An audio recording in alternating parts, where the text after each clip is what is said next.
అద్వితి, అసలు అప్పగింతల వీడియో నేను పోస్ట్ చేశాను. మొత్తం నా వాయిస్ ఓవరే.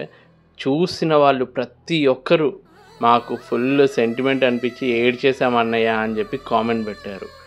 కొందరు కామెంట్లలో అందరు ఏడుస్తున్నారు, అద్విత అక్క ఎందుకు అట్లా నవ్వుతుంది అని క్వశ్చన్ వేశారు. సో వాళ్ళకి నేను ఆన్సర్ ఇచ్చే బదులు నిన్నే డైరెక్ట్ అడిగి నువ్వు అసలు ఎందుకు అందరు ఏడుస్తుంటే నవ్వుతున్నావో చెప్తే మాకు తెలుస్తుంది. అదే ఏం లేదు, అక్కడ నేను ఏడవడం స్టార్ట్ చేస్తే ఇంకా ఎమోషనల్ అయిపోతాం. అప్పటికి ఒడిబియ్యం పోస్తుంటే సంధ్యను విన్నిని పంపించిన, ఏడవనివ్వకండి, కొంచెం ఆపిరండి అని అంటే వెళ్ళి రివర్స్ ఏడిపించేసి వచ్చిండ్రు. ఇంకా నేను కూడా అక్కడ ఏడవడం స్టార్ట్ చేస్తే వాళ్ళతో పాటు ఇంకా ఎమోషనల్ అయ్యి ఇంకా లేట్ అయ్యేది వాళ్ళకి. అందుకే నేను స్ట్రాంగ్ ఉండి నవ్వుకుంటూ ఇంకా అందరికీ నేనే టిష్యూ పేపర్స్ ఇచ్చా, కళ్ళు తుడుచుకోండి, ముక్కు తుడుచుకోండి అని. ఓకే, ఇంకొందరు ఏం కామెంట్ పెట్టారు తెలుసా? ఏదో మనసులో బాధ ఉన్నా కొందరు నవ్వుతారు, ఆ విధంగా నవ్వుతున్నావు అని అన్నారు. నిజంగా మనసులో బాధ ఉండి నవ్వినావా, లేదంటే నిజంగానే నవ్వొచ్చి నవ్వినావా? అన్నీ కంట్రోల్ చేసుకుందాం. అంటే మనసులో బాధ ఉన్నా కానీ ఇందుకులే బయటపడ్డం అన్నట్టు అందరినీ నవ్విద్దామన్న ఉద్దేశంతో నవ్వుతూ ఉన్నావు అన్నమాట. అవును, బట్ నువ్వు నవ్వినా కానీ దివ్య ఏడుస్తూనే ఉంది. బట్ మానిషి ఒక్కసారి అక్కడికి వెళ్ళి వాళ్ళ పిన్నితో మాట్లాడుతుంటే మాత్రం తక్కువ నవ్వింది. అది నా బిడ్డలో ఉన్న మ్యాజిక్. అబ్బా అవును, మరి నువ్వు అంతసేపు నవ్వినా నవ్వలేదు, మరి మనిషిని ఎత్తుకోగానే నవ్వింది కదా. ఆబ్వియస్గా వాళ్ళకి బాండింగ్ అట్లుంది. మరి అది పుట్టినప్పటి నుంచి, పుట్టినాం కాదు, నా పొట్టలో ఉన్నప్పటి నుంచి అది మొత్తం రింకినే చూస్తూ ఉంది. అసలు పొట్టలో ఉన్నప్పుడు నీకు కరోనా అదో ప్రాబ్లం వచ్చింది కదా, అప్పుడు నిన్ను ఎవరు ఎక్కువ కేర్ తీసుకున్నారు? అప్పుడు మమ్మీ వాళ్ళు ఇద్దరు రూమ్లో ఉంటే కోవిడ్ వచ్చి నేను రింకి పనులు చేసుకుంటూ మేమిద్దరం మేనేజ్ చేసుకుంటూ ఒకరోజు అట్లా. సో అంటే కడుపులో ఉన్నప్పటి నుంచి వెళ్ళి వాళ్ళ పిన్ని కేర్ తీసుకుంది కాబట్టి ఆ బాండ్ అప్పటి నుంచి వెళ్ళి మొదలైంది అనుకుంటా, పిన్నికి ఇంకా మానుషమ్మకి. అక్కడ వీడియోలో చూసినావా, మన పెళ్లి వీడియో కావాలని నేను ఇంక్లూడ్ చేసిన, దివ్య అప్పగింతల్లో మాత్రం నువ్వు ఏడవలేదు, కానీ మన పెళ్లిలో సేమ్ దివ్య పెళ్ళి అవుతున్నప్పుడు ఇట్లా ఒడిబియ్యం పోస్తున్నప్పుడు ఎట్లయితే ఏడ్చిందో నువ్వు కూడా మన పెళ్లిలో ఏడుస్తూనే ఉన్నావు. అప్పటికి నేను సైడ్ నుంచి నీకు ఒకటి చెప్పినా గుర్తుందా? మర్చిపోయినావా?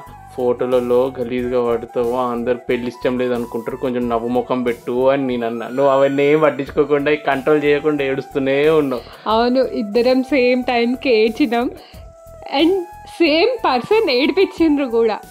అంటే మీ విన్నీయే ఏడిపించింది అప్పుడు కూడా వెళ్ళిపోతూ ఏడ్చుకుంటూ.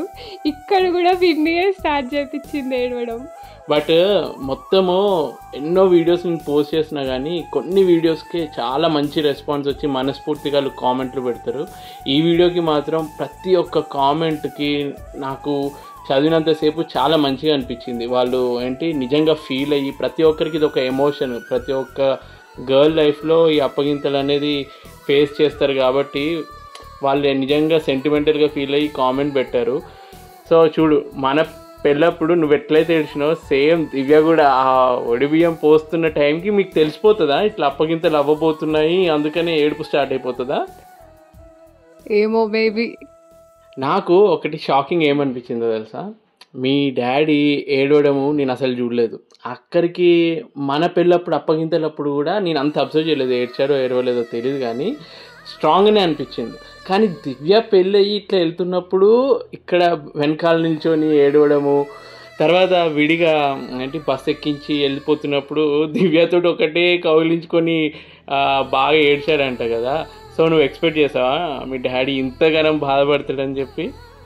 ఆబ్వియస్గా ఉంటుంది, ఎందుకంటే పెద్దవాళ్ళు వెళ్ళిపోయాక వాళ్ళు ఉండేది మొత్తం చిన్నవాళ్ళతోనే కాబట్టి చిన్నవాళ్ళతో బాండింగ్, అటాచ్మెంట్, అదంతా ఎఫెక్షన్ ఎక్కువ ఉంటుంది. నిజం చెప్పాలంటే మీ ఇద్దరిని మంచిగా చూసుకుంటారు, కానీ దివ్యతోటి ఇంకొంచెం ఫ్రెండ్లీ నేచరు, వాళ్ళిద్దరూ చేసుకునే చిన్న చిన్న ఫైటింగ్లు ఇంకా వీళ్ళు చిన్నపిల్లల అన్న లెవెల్లో నాకు అనిపిస్తుంది. సో తను ఒకేసారి ఇంటి నుంచి ఇట్లా వెళ్ళిపోగానే ఇప్పటికీ ఆ ఫీలింగ్లో ఉన్నట్టుంది, ఆ బాధలో ఉన్నట్టుంది. మీ డాడీని చూస్తే నాకు అర్థమవుతుంది అప్పుడప్పుడు. ఆ బాధ ఏం లేదు, ఆబ్వియస్గా ఇద్దరు అమ్మాయిలు వెళ్ళిపోయినప్పుడు అట్లనే ఉంటుంది. ఇప్పుడు నేను వెళ్ళిపోయాక రింకి ఉండే కాబట్టి అంత డిఫరెన్స్ కనిపించలేదు. ఇప్పుడు ఇద్దరం వెళ్ళిపోయాం కాబట్టి అట్లా అనిపిస్తుంది కావచ్చు, ఇద్దరు లోన్లీగా ఉండి. అందుకే ఇక మానుషమ్మతోటి డైలీ వీడియో కాల్ చేస్తే కొంచెము ఏమంటారు అవన్నీ మర్చిపోయి కొంచెం హ్యాపీగా ఉంటారేమో. నేను కాల్ చేయకపోయినా వాళ్ళంతా వాళ్ళు కాల్ చేసే మాట్లాడుకుంటారు. నేను ఒకటి బాగా అబ్జర్వ్ చేసింది ఏంటంటే, మన పెళ్ళి జరుగుతున్నప్పుడు నువ్వు చాలా పిరికమ్మాయిలాగా కొంచెం ప్రతి దానికి ఏడ్చే టైప్లో అనిపించింది. అంటే ఆ పెళ్ళి జరుగుతున్న మూమెంట్లోనే నాకు అర్థమైపోయింది. మన పెళ్ళిలో ఒడిబియ్యం పోస్తున్నప్పుడే నువ్వు అట్లా ఏడుస్తున్నప్పుడే కొంచెం అనుకున్నా, ఈ అమ్మాయి మరీ సెంటిమెంటల్గా ఉందిరా బాబు, ఎట్లా నా లైఫ్లో ఇంత బాధపడే అమ్మాయిని ఎమోషన్స్ని కంట్రోల్ చేసుకోలేని అమ్మాయితో ఎట్లా ఉండాలిరా అని కొంచెం టెన్షన్ పడ్డా. బట్ 5 years అవ్వగానే నేను మనిషికి ఫాదర్ లాగా అప్పగింతలు అవుతుంటే ఆ ఎమోషన్ అంతా నేను అట్లా ఫీల్ అయ్యి నేను ఏడుస్తుంటే నువ్వు మాత్రం ధైర్యంగా మొత్తం రోల్ రివర్స్ అయిపోయింది. అసలు నేను ఎక్స్పెక్ట్ చేయలేదు. అందుకే కావాలని మన పెళ్ళప్పుడు వీడియో ప్లే చేసి మరీ నేను చూసుకుంటున్నా. నేనప్పుడు స్ట్రాంగ్ ఉన్నా, బట్ దివ్య పెళ్ళి వచ్చే వరకు నేను రోల్ రివర్స్ అయిపోయి నేను బాధపడుతూ ఉన్నా, నువ్వు కొంచెం స్ట్రాంగ్ ఉన్నావు. అండ్ ఇక్కడ కూడా ఒకటి చూడు, మమ్మీ ఎక్కువ డాడీ అత్తయ్య ఏడ్చింది కానీ ఇంకా డాడీ ఇంకెక్కువ ఎమోషనల్ అయ్యిండు. మీ డాడీ ఇంకా అందరికన్నా హైలైట్ మా పెద్ద మామ ఎక్కువ ఎమోషనల్ అవుతున్నట్టు అనిపించలేదు కానీ సైడ్ గట్లా కూర్చోడు ఒకటే ఏడుస్తున్నాడు. నీ పెళ్ళప్పుడు కూడా మన పెళ్ళప్పుడు కూడా అప్పగింతలు అవుతున్నప్పుడు కూడా ఏడ్చిండు మీ పెద్ద మామ. అప్పుడు అప్పగించింది మా పెద్ద మామ, మా అత్తనే. ఇప్పుడు కూడా వాళ్ళే అప్పగించిండ్రు. కాకపోతే అప్పుడైతే ఇంకా అప్పగిస్తుంటే కూడా చేతులు వణుక్కుంటూ అనుకుంటూ ఏడ్చాడు. ఈసారి కొంచెం వెనక్కి వెళ్ళి సైలెంట్ కూర్చొని పాపం ఏడుస్తుంటే నేనే వెళ్ళి టిష్యూ ఇచ్చా. బట్ నాకు ఒకటి అనిపిస్తుంది, ఈ అప్పగింతల్లో మీ ఆడోళ్ళు ఏడుస్తారు, ఇదే లాస్ట్ ఏడుపు అనుకుంటా. తర్వాత అంతా ఏడిచేది అబ్బాయిలే కదా, మీరు మమ్మల్ని ఏడిపిస్తూనే ఉంటారు కదా లైఫ్ లాంగ్. ఆయన ఒక విధంగా చెప్పాలంటే ఒక కామెడీ జోక్ విన్నాను. ఇట్లా అప్పగింతలు అవుతూ లాస్ట్కి పెళ్లి కూతురు వాళ్ళ నాన్న దగ్గరికి వెళ్ళి, నాన్న ఇదిగో అని చెప్పి చేతిలో ఒక గిఫ్ట్ ఇస్తుంది అనమాట. ఏదో చాలా ఇంపార్టెంట్. ఇట్లా పెట్టగానే వాళ్ళ నాన్న ఫుల్ హ్యాపీ ఫీల్ అవుతాడు. గెస్ట్ చేయి ఏం గిఫ్ట్?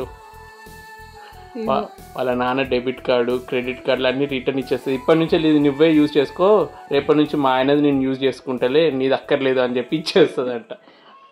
అయితే నువ్వు కూడా నీ డెబిట్ కార్డు మనిషికి ఇచ్చాను, ఇంకా నువ్వు ఎలాగో క్రెడిట్ కార్డు వాడవు కదా. ఇప్పటికే దానికి అలవాటు కాదు కదా ఎట్లా యూజ్ చేయాలో. నేను ఉన్నా కదా, నేర్పిస్తావు బిడ్డకి ఎట్లా ఖర్చు చేయాలో. ఇప్పటి నేర్పించాను, నేను ఖర్చు పెడతా.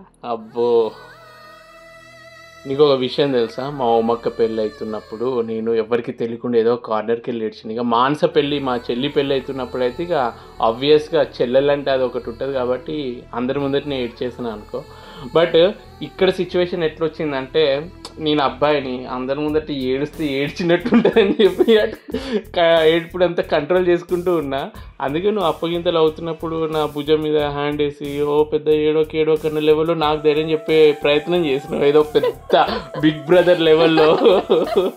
మరి ఎవరో ఒకరు వెనకాల నుంచి కూల్ డౌన్ చేయాలి కదా, అందుకే ఆ రోల్ నేను తీసుకున్నా. నా రోల్ నువ్వు తీసుకున్నా కాబట్టి ఈ రోల్ నేను తీసుకున్నా.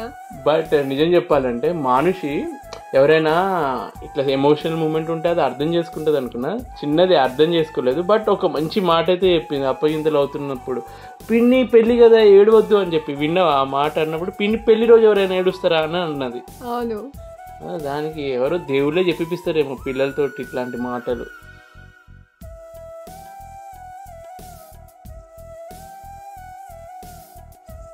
ఆహా, ఎంత అదృష్టం కలిగింది నీ మాటలు విని. ఎప్పుడు ప్రమోషన్లలోనే మాట్లాడుతుంది మా అద్వితి, కనీసం ఈ వీడియో ద్వారా అయినా మనసు విప్పి మాట్లాడింది. అది వాళ్ళ చెల్లి పెళ్లి వీడియో కాబట్టి కొంచెం మనస్ఫూర్తిగా ఓపెన్ అప్ అయి మాట్లాడింది. థ్యాంక్స్ అద్వితి. It's okay. ఏమన్నా చెప్పు లాస్ట్ వర్డ్స్. అప్పగింతలప్పుడు ఏడ్చి వెళ్ళిపోతుందని భయపెట్టి పంపేయాల్సిన అవసరం లేదు. స్ట్రాంగ్గా నవ్వుకుంటూ హ్యాపీగా పంపిస్తే వాళ్ళు ఇంకా స్ట్రాంగ్ ఉంటారు అక్కడ. అండ్ హ్యాపీగా వాళ్ళు కూడా అంతే స్ట్రాంగ్గా లైఫ్ మొత్తం లీడ్ చేయడానికి ఒక మంచి ఎగ్జాంపుల్ ఇచ్చినట్టు ఉంటుంది. అబ్బో, పెద్ద రాణి రుద్రమాదేవి నువ్వు పెద్ద పెద్ద మాటలు చెప్తున్నావు. అబ్బో, నువ్వు ఏడ్చింది నువ్వు అనేది నాన్న. సో దివ్య చైతన్య పెళ్లిలో రాజ్ అద్వితి పెళ్లి వీడియో కూడా ఇంక్లూడ్ చేశాను. అద్వితి చెప్పిన పాయింట్ కరెక్ట్ అనిపిస్తే తప్పకుండా కామెంట్ బాక్స్లో కామెంట్ చేయండి.